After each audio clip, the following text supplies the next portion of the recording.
For Center 3, you're going to be completing a flipped lesson, which is me giving you the notes on a PowerPoint or a video and you taking the notes on your own. The advantage to this is that you can take your time, you can pause if you need to continue writing your notes, you can go back and replay parts of it. And this is a good topic for us to do this on. The elements of literature should be review for you, so this is something that should be a pretty quick review. We're going to be focusing on this idea of theme and the ability to summarize a story after reading it. So at this station, you should have a copy of this foldable. This is the cover page. You'll want to fold it maybe around here and here to make it a trifold. This white space is where we're going to end up folding it in our and gluing it into your interactive notebook after these centers are done. We're going to start here with what is plot, and then go to the inside cover and review the parts of a plot diagram.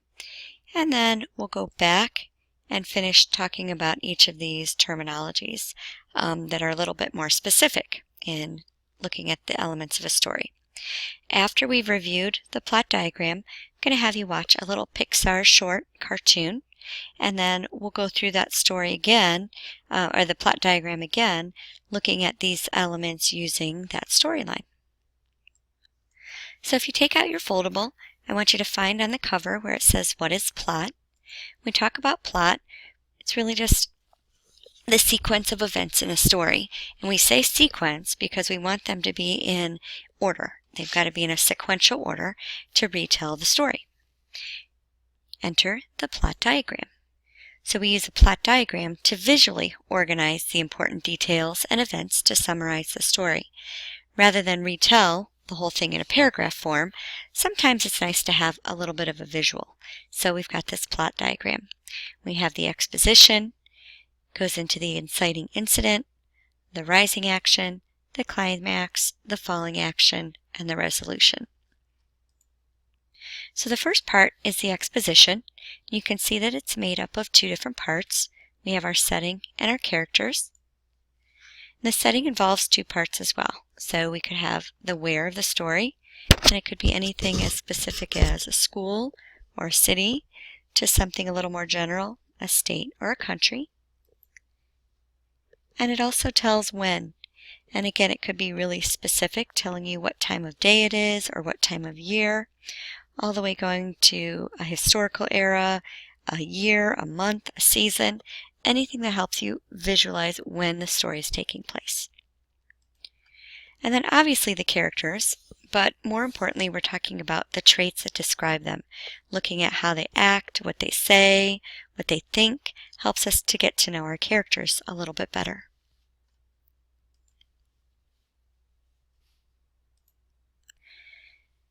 This might be something new this year. I don't know if you talked about this in 6th grade, but the inciting incident. To incite something is to start it.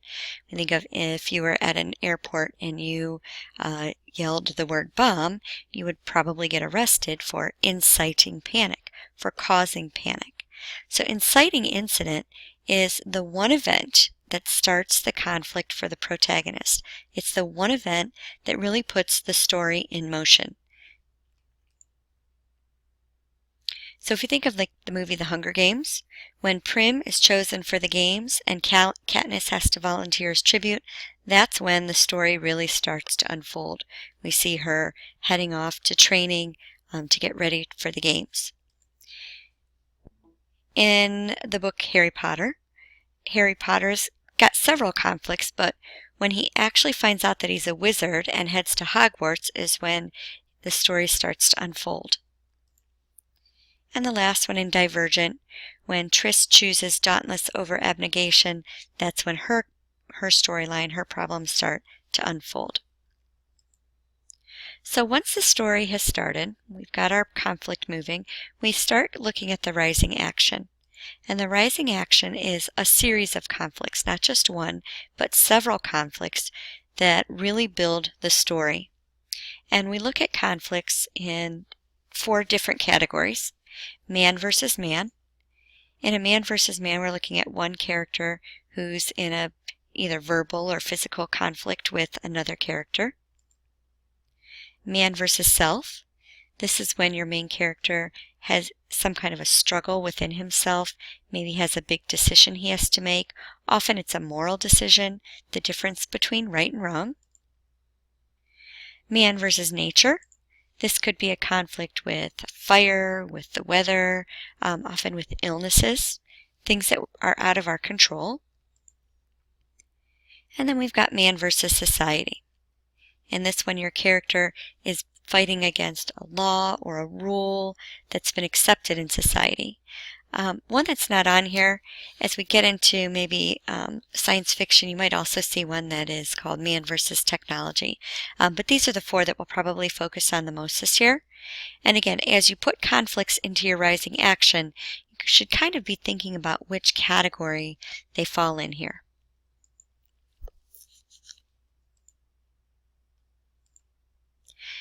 Now, with those conflicts, we can also categorize them as either external or internal. External involves your character and some force outside of his or her body, and an internal conflict takes place inside your main character, and really that's going to be your character versus self. Then the climax is that peak in the story, when the conflict reaches its most exciting or intense moment. At this point, the outcome of the story is going to be changed. Might not be what you expect. And then our falling action and our resolution, our loose ends are tied up, conflicts are resolved, and the story ends. So a lot of times our falling action and resolution kind of blend in together within the storyline. And so in your plot diagram, a lot of times you'll see them just kind of put together. Finally, once we have our plot diagram filled out, we want to stop and think about the why of the story, the theme. What was the author trying to say? What was his moral? A message or a lesson? Or just the big idea within the story? Okay, at this point you've taken all the notes in your plot diagram. You're going to go to the next slide in the blend space activity and watch a Pixar short movie about a little cloud. And as you're watching it, I want you to think about the elements of the story that we just talked about in the plot diagram, because we'll review that next.